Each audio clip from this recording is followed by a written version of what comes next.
we'll open it up. Second row left. Ari? JT, we've talked to you a lot about, 2014 and then returning last year as a starter and whatnot. How important is it to you to be in a situation now where you have a national title ring, but be the guy on this team in the playoff and actually be out there, leading this team? Yeah, it was just a good spot for myself, really. I feel like, that was one of the things I wrote down as one of my goals when I was a freshman, was that I wanted to play for a national championship and win. So, I was part of one until 2014, but this was really one of my personal goals was be able to help this team win a national championship. As you stand here now, how do you view 2014? Like, you were a part of it, but did you not reach your goal that you set out in your mind? No, the goal was reached, being that we have a national championship ring, but I think playing in it is something, totally different. You know what I'm saying? I was able to watch and help our team from the sidelines, but playing in it, like I said, that's totally different, and that's something that I definitely want to be a part of. Third row right. Bill? JT, you guys played so many big games this year. Was there one in particular that, with the young team that you had, where you knew, okay, this team's playoff caliber? I'd probably say we really started clicking, I feel like, Nebraska. I think that was really, we had some, tough away games, but I think that was really where we wanted to hit our stride going into the back end of the season in November, make sure we're playing at our best football. So I think that was really where, as a team, Coach Meyer told us, like, this opportunity is now that we got to really start clicking and get going. I think that was something for us. Front row right. Bill?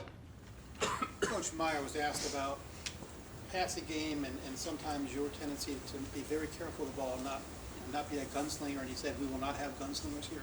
How do you strike that balance between hitting guys on time, in stride, and still making sure that you're not forcing things? I think so is a gunslinger just loose with the football? Is that the? Yeah, just kind of spread around.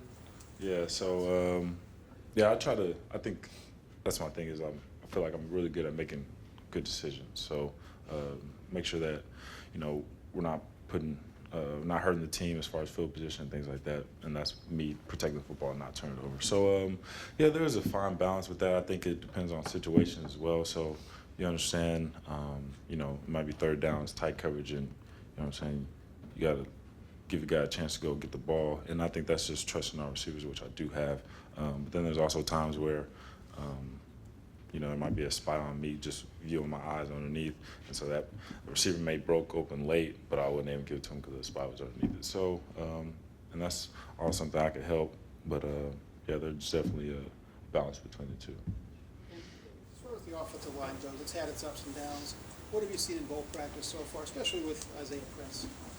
Yeah, so we just keep on getting better as an offense as a whole. I understand that we was really honing in on fundamentals this first phase of bowl practice, and I think not just O-line, but all of us was definitely getting better. And these are the reps that, because they're game reps, we're going one-on-one. So, I don't think there's a D-line. Our D-line's one of the best, so I feel like with that, our offensive line was getting great work. Not just Prince, but also Mike J, Pat Billy, and also JaMarco Wood. They was all getting good work. And same thing with receivers. We talk about DBs. Go against our DBs, get pretty good. So receivers getting open, me working on timing, running back. So everybody, tight ends, everybody was getting good work. Front row left. Bill? JT, I know when you drop back to pass, there's so many things happening that you're not always going to see everything.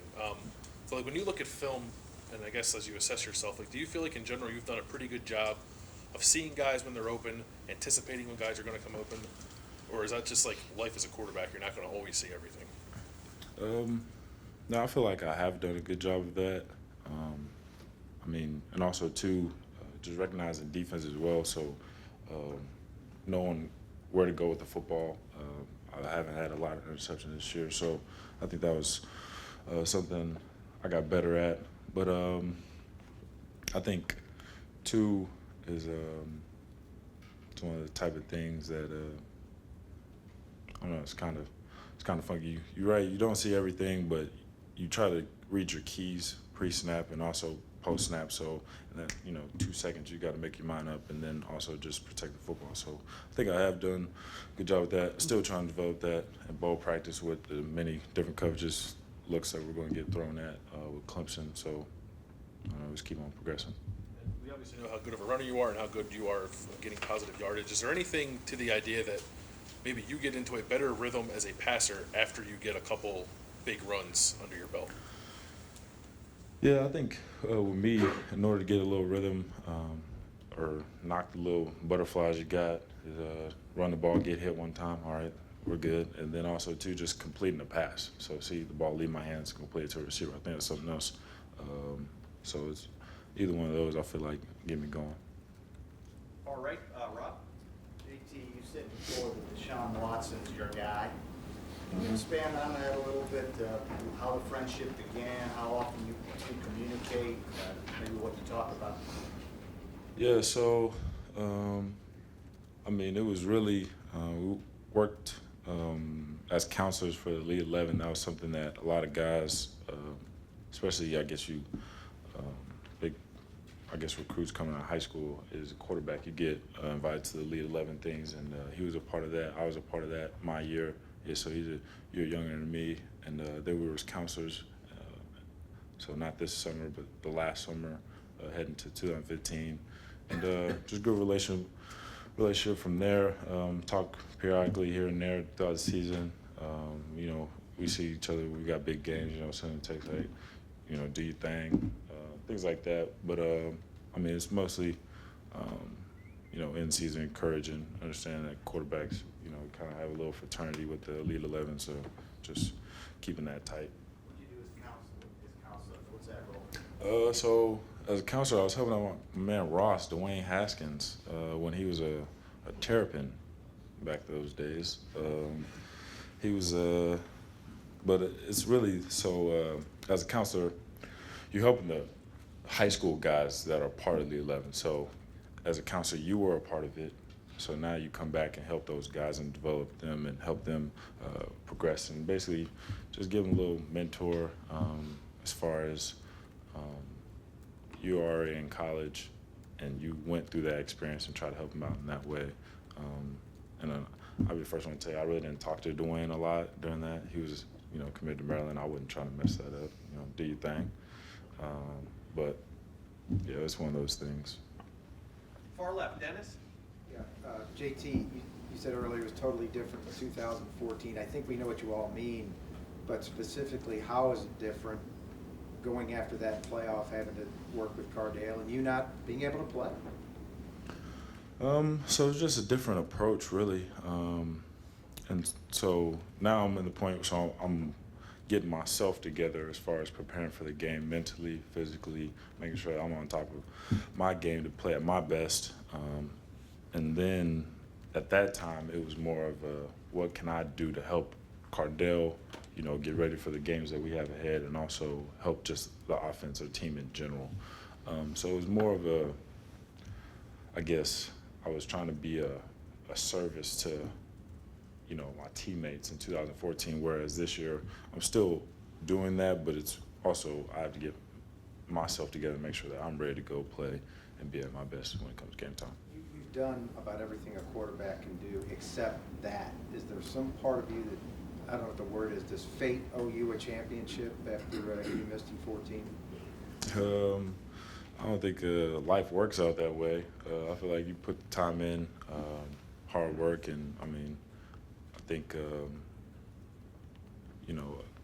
I don't think, like I said, it just doesn't work out that way. I just feel like you put the time in, the work in, then you're on the better half of things. But as far as fate owing me anything, nah, I don't think, like I said, it doesn't work out that way. Front row left, Doug. JT, you guys are here, you made the playoff. Beginning of the season, did you think we've got everything we need as a team to be a great team this year? Or what was maybe this thing that you wondered about? Is this part of the team good enough? Are we sure we can be a playoff caliber team? I think within the team that we were definitely confident in our skills. We knew that we were young, we were going to have to get a lot of experience pretty fast. And I think that's what the road games helped us with. And also losing to Penn State also helped in that as well. So I think, like I said, at the beginning of the season, we weren't chirping and trying to let everybody know that we were going to be a good team, that we just, put our heads down and went to work in order to show that for ourselves more than anything. So it really wasn't anything I feel like that we were lacking in order to be where we're at right now. I felt like I was confident in all 9 units and, special teams, everything we were a part of in order to be where we're at. I think right when you guys, after you made the playoff, you mentioned, the difference for you this time around from 2 years ago is you're not on the scooter.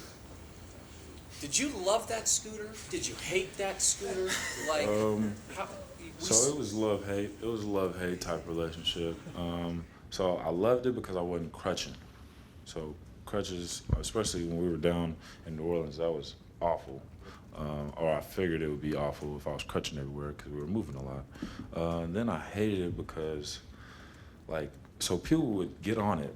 And so I'm sitting down somewhere, people would get on it and be like, man, JT, you must be having a lot of fun. I was like, my brother, I can't walk. Like, after you're finished with it, you go and walk to where you want to go. Like, I got to get on it and scoot again. So it was one of those type things. Was it just one scooter the whole time, or did you have multiple? Nah, it was just one scooter. We had some trips. So we was down in New Orleans. We went to Dallas. Where else we go? We went to Tyler, Texas for Earl Campbell. So we had some trips with the scooter, me and him. But I was glad to let him go. He's gone now. You don't have Yeah, I mean, like I said, I liked him when I had him, but you know what I'm saying? I ain't really mad that he left. Front row right, Tim. Did you say you don't have the scooter anymore? No, I do not have a scooter. No, it's gone. Curtis Samuel, in a nutshell, if you had to explain to people what he's about, what he has come about this season, how would you explain it to people? Hybrid back who does what? I think does it all purpose. I mean, he could do whatever you ask of him as far as getting the ball in his hands. I feel like whether it be kickoff return, punt return, on line with receiver, have him in the backfield. I mean, he catches snaps at quarterback. I mean, what else you want that man to do? Yeah. When did he prove to you, though, in your mind, that he could do all of that and do it competently or do it excellently, actually? I think something was probably really the 2015 season. So it was one of the things. So he came in, he was behind Zeke, and so you didn't talk about Curtis Samuel because we have Ezekiel Elliott, which he's pretty good. So with that, he was playing running back, and in high school he did one of the same things. Like, he did everything, and then he made the transition to go play H in the spring of 2015, and so it was really that spring, summer, you saw what he was capable of doing, and it was just more of him just getting reps at it. And, he could always jump back there, get in the backfield and run the ball, but also get out there and line him up and have you go one-on-one with a corner. Not everybody can do that. One other thing, you're going to be playing behind 2 All-American linemen in this game. Pat and Billy just got his All-American thing the other day. Mm-hmm. What stands out about them to you? Why are they recognized from your football expertise standpoint? Why are those 2 guys All-American linemen? And is this kind of a special moment in time, you think, for Ohio State football to have 2 guys like that playing like that? Yeah, so I think just grinders. If we talk about grinders here and, what that means, and that's just, I feel like when the going gets rough, that's when they get going. And, I mean, it's really just dominant play and hone into that whole aggressive lineman mentality. And if you look at, the course that it had, neither of them had injuries. So Billy's been, what is it now, like 3-year starter, but he hasn't missed a game. And same thing with Pat, you know what I'm saying? So with that, that's rare to come by, and just really grinders, and it's more of a just attacking approach on the offensive line that, that we like. That's the style of ball we like to play. And last 2 questions. Far right, Rob. Todd. JT, when you think back when you first got here, what was most difficult about adjusting to playing in a program at this level? And then when you look at the other young guys who have contributed so much this season, why do you think in general they've been able to make that type of adjustment at a quick pace? Yeah, so for myself, it was something that I talked about. It's just the grind. So when things got hard, really embracing that and knowing that when things do get hard, the uncomfortableness that you feel, that's when you grow as a person and also as a football player. So that was something I think with anybody, you really try to stay away from those difficult times because they're difficult, obviously. Everybody wants it to be, Skittles and rainbows, but that's not how life works. So with that, I feel like that was something that I had a taste of in high school with my head coach. I mean, he definitely had that in our workouts and things like that, but it was something that, you just get dumped in the tank when it comes here. Like, it's definitely something that we, hang our hats on, is making sure that things are hard and that you grow from that. And I think with the young guys we have now, it was just a different mentality. Like, I think when I came in, it was, the second year, and it really wasn't talked about a lot. I feel like it was something I feel like Coach Mick and Coach Meyer was definitely trying to build in our program, but it was something that wasn't, I guess, expressed really. Like when I came in, I'm looking at guys and I was like, well, it's college, it's supposed to get harder, I understand that, but to, go through what we went through, it was just like, man, nobody told me about all this, like, well, what's up? You know what I'm saying? Like, I didn't understand that. But I think when the guys came in now, it was like, it was really direct, and I'm like, this is how it's going to be. If you don't like it, then that's okay. We're not going to be mad, you know what I'm saying? You go somewhere else, we're going to be okay. But this is the way it's going to be. If you want to be a part of it, then we want you to be a part of it. But if you choose not to, no harm. No harm, no foul. Danny, you good? You're good? Good. All right, folks. All right, JT, thank you very much. All right, go Bucks.